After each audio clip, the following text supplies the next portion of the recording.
ఈరోజు AP state minorities commission చాలా సిన్సియర్గా తమ విధులు నిర్వహిస్తూ ఉంది. అందులో భాగంగా మైనారిటీలు ఎవరైతే ముస్లింలు, క్రిస్టియన్లు, జైన్లు, బుద్ధులు, పర్షియన్లు రాష్ట్రమంతటా కూడా ఎక్కడైనా వివక్ష గురైనా, వారిపైన ఏదైనా అన్యాయం జరిగినా, వాళ్ళకి ఇబ్బంది జరిగినా వారు వచ్చి కమిషన్ని అప్రోచ్ అవుతున్నారు. కమిషన్ కూడా ప్రతి ఒక్కరిని కూడా వాళ్ళ సమస్యను అడ్రస్ చేస్తూ వాళ్ళ కన్సర్న్ అధికారులను కూడా మనం నోటీసులు ఇచ్చి వాళ్ళ పిలిపించి వాళ్ళ కక్షిదారులను కూడా పిలిచి మనం విచారణ జరిపి వాళ్ళకి న్యాయం చేస్తున్నాము.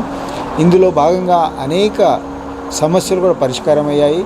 ముఖ్యంగా ఏదైతే దివంగత ముఖ్యమంత్రి రాజశేఖర రెడ్డి గారు 4% రిజర్వేషన్ ఇచ్చారో ఆ 4%లో షేక్లకు మాత్రమే కాక అబ్దుల్, మొహమ్మద్ మరియు ఇతర అత్తర్ సాహిబులకు కూడా వర్తించే విధంగా కూడా మనము ఆర్డర్స్ ఇవ్వడం, ప్రతి జిల్లా కలెక్టర్ కూడా ఆర్డర్స్ ఇవ్వడం జరిగింది.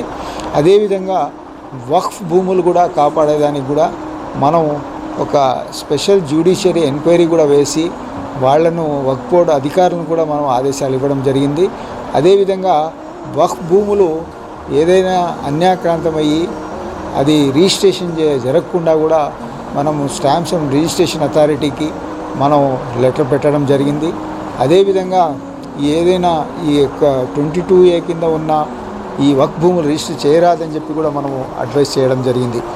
అదేవిధంగా మనం ఈ యొక్క కమిషన్ను ప్రజలకు చేరువ చేసే విధానంలో ఏదైతే కర్నూలు పట్టణంలో కలెక్టరేట్లో మనం ఆ యొక్క గ్రీవియన్సెస్ వాళ్ళ యొక్క సమస్యలు తెలుసుకునేదానికి కూడా మనం క్యాంప్ పెట్టడం జరిగింది. అదేవిధంగా విశాఖపట్నంలో కూడా మనం క్యాంప్ పెట్టి అక్కడ ఉత్తరాంధ్ర జిల్లాలో ఉన్న మైనారిటీసు, ఎస్సీసు, క్రిస్టియన్సు, మైనారిటీసు, ముస్లిమ్సు వీళ్ళని అందరూ కూడా మనం అక్కడికి వెళ్ళి వాళ్ళ యొక్క సమస్యలు తెలుసుకొని వాళ్ళకు కూడా న్యాయం చేసే విధంగా కూడా మనం పనిచేస్తున్నాం. ఇక్కడ గుంటూరు, విజయవాడ మరియు నెల్లూరు కూడా ప్రతి సమస్యను కూడా మనము అడ్రస్ చేయడం జరుగుతుంది.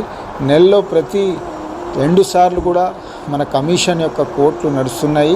మనం ఏ సమయంలోనూ కూడా ఎవరైనా కూడా వచ్చి కమిషన్ను వచ్చి మన సమస్యను వివరించుకొని వాళ్ళకి న్యాయం పొందే విధంగా ఈరోజు పనిచేస్తూ ఉంది. ఈరోజు జగన్మోహన్ రెడ్డి ముఖ్యమంత్రి అయిన తర్వాత మైనారిటీలకు అనేక విధాలుగా ఈరోజు మనకు మేలు జరుగుతూ ఉంది. ఏదైతే షాదీ తోఫా ₹1,00,000 ఇవ్వడం కానీ, అదేవిధంగా మైనారిటీ ఆడపిల్లల కోసము ఇది ప్రత్యేకంగా వాళ్ళు 10వ తరగతి చదువుకునే దాని విధంగా దోహదపడుతూ 10th క్లాస్ని తీసుకురావడం కూడా ఒక మంచి పరిణామం.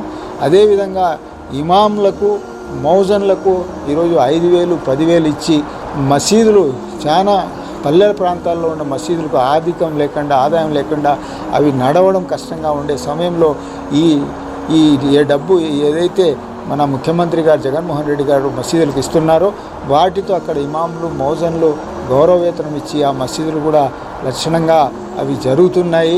వీటికి నేను ముస్లిం సమాజం తరపున మన ముఖ్యమంత్రి వారికి ధన్యవాదాలు తెలియజేసుకుంటున్నా.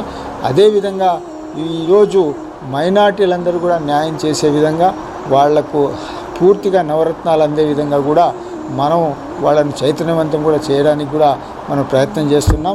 అందరికీ కూడా మీరు ఒకటే విన్నవిస్తున్నా, మన ముస్లింలు ఎక్కడ కూడా వివక్ష అయినా కూడా మీరు కమిషన్ని, ముస్లింలే కాక క్రైస్తవులు కానీ, జైన్లు కానీ మీరు ఎక్కడైనా వివక్ష గురైనా కూడా ఏ సమయంలో అయినా కూడా మీరు కమిషన్ మీరు వచ్చి తమ ఫిర్యాదు ఇచ్చి న్యాయం పొందవలసిందిగా నేను కోరుకుంటున్నాను.